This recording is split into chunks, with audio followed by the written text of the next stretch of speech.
Hello everyone, Paul here from the Pin Academy. So whenever you open your chart, the first thing you have to do is make sure you switch to your time frame where you get direction from.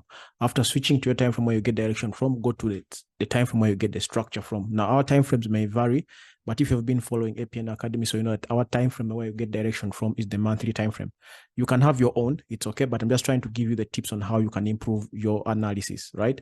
So you first start with direction, then you go to the structure. Now for us, we use monthly, weekly, and daily. Now you can choose between weekly and daily, depending on the type of trader you are. Daily, intraday, and below. Weekly for long-term trading, like swing trading, right? Monthly for direction, but you can have your own, right? I'm not saying you should stick to this, but just follow that basic. Get direction, structure, then look for entries. Don't look for entries without that, otherwise you'll be trading blindly. That's why you're losing a lot of money in the market. So we're going to be taking two examples. I'm going to be starting with USDJPY. So when you start from the monthly time frame so that you can get the direction clearly. So when we start from the monthly time frame, what do we observe?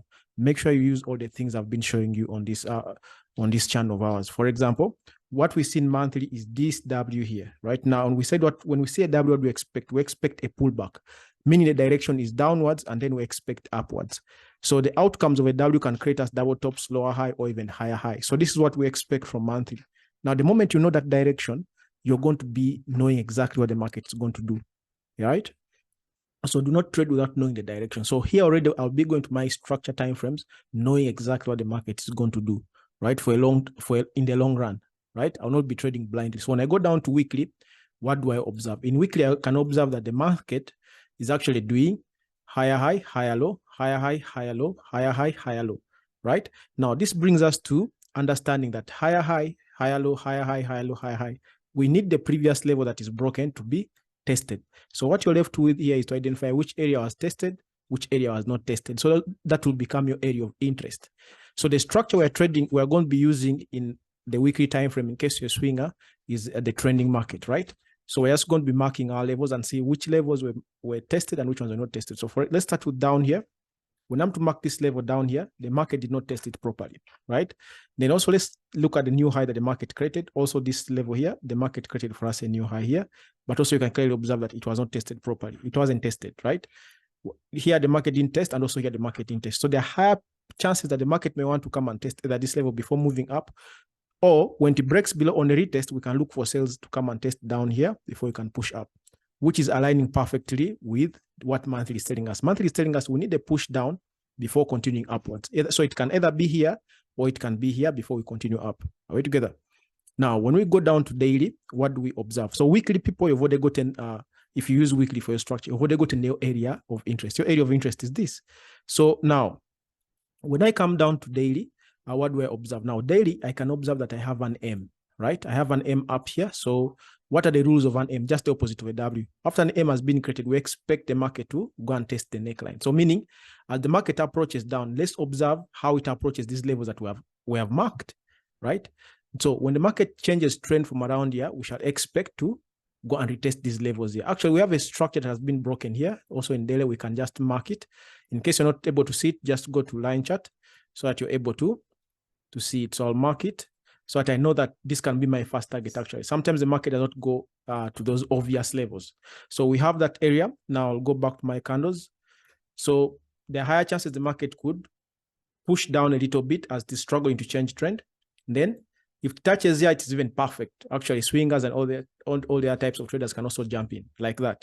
So here you've marked your level. You're not going to be trading in between. You're not going to be gambling. You've gotten major levels whereby also the liquidity providers take their trades from, right? So the three time frames communicating the same thing. We expect a push down from monthly, then up. Weekly also saying we expect a push down to retest levels, then up. Daily also saying that we have created a structure upwards. We have broken below, so we expect a retracement upwards. Now, when you combine this together, that's what we call a multi-time frame analysis, or what we call a top-down analysis. Are we together? So when you go down to smaller time frames, actually it will be very, very evident. For example, when you start from here, the market is already making lower lows, lower highs, lower lows, lower highs, lower lows. So like that, until it stops making lower lows and lower highs, we cannot be taking a buys, right? We have to continue with sales until it gives us a change in trend, whereby we have stopped making lower lows and lower highs to when we start making higher highs and higher lows. That's when we start taking our buy trades to test these levels or even to break higher, right? So that's how we do top-down analysis. and you can clearly implement this. In case you trade USDJPY, you can compare it to your analysis, right? Now, that's for USDJPY. Let's take another example. Like I said, we're doing 2 examples. Now let's go to the second example. Let's do GBPUSD, one of the majors. So when we start with GBPUSD, as usual, let's repeat the same process. Start from the direction time frame, then go to your structure time frame. When I've spoken about GBPUSD a number of times. If you've been following, I'm sure you've been collecting some good number of pips, right? I've been giving you guys the levels where we're supposed to be taking these trades from. Now, for example, when you start from monthly, that's our directional time frame. Now, monthly, I've told you guys in all the past videos that we're targeting this area here. And also, I told you guys that last month closed above this area here. We just need the retest, and then we can continue upwards, which the market did. Now, when you continue down to weekly, you can see the market exactly came and tested this area here, right? Because the market broke above here, and I told you guys we're just testing this level when we push up. So those who were following clearly saw that. So I can just adjust this area here in weekly so it can make much more sense. So we're expecting the market to reach around there. What about when we go down to daily? What is daily speaking about?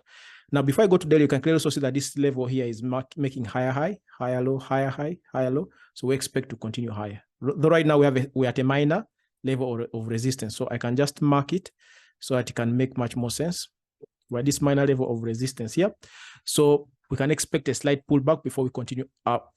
So monthly is saying we're going to this level, we're in an uptrend. Weekly is saying we're in an uptrend. You can see higher highs, higher lows, higher highs. So that's a structure we're seeing weekly. If you trade weekly, we can expect a small pullback and upwards. Even we have another confluence of impulse, correction. This is the impulse I'm talking about. Impulse, correction, then upwards. So that is it. Now, what about when we go down to daily? What do we observe when we go down to daily? Now, when we go down to daily, like I mentioned in weekly, we have like a minor level of resistance, which can give us a slight pullback before we can break it. Now, even if we break it immediately and we return here, it's also fine. So there are 2 options here. Either the market will give us a pullback because we have also broken a serious structures here that the market needs to come and retest. So I'll just show you that. The market has clearly broken a structure here. So I'll just change the color for ease identification. So the market has broken this structure here. I'll just extend it here like this. The market has broken this structure. Either we shall expect the market to come and retest here and then break above, or we shall expect the market to break above this level here, the green one, to come and retest, and then it continues, right? But also when it breaks above here like this, it will have created what we call an impulsive move. And when an impulsive move happens and the opposite candle comes into the market, or the opposite bias of the traders come into the market, in this case, the sellers, then you can draw a Fibonacci retracement level, and then you can continue upward. So you can see also on GBPUSD how you've done a nice and simple top-down analysis. The top-down analysis that matches in all time frames, monthly, weekly, and daily. They're all communicating the same thing. So then also, let's just slightly go into smaller time frame like H4, and then we can see exactly what the market is doing. Also in H4, you can clearly see the market is in an uptrend. The market is making higher highs, higher lows, higher highs, higher lows, equal highs here, then it made a high. So this last candle here, I know it's a momentum candle, but it's significant. It's a bit significant for us, telling us that we're expecting a minimum reversal. I don't know if the reversal has started here. We can't tell because this is a resistance. So it's very tricky here. We want either it to break or it gives us a massive reversal symbol here. It can be a structure like patterns or shapes.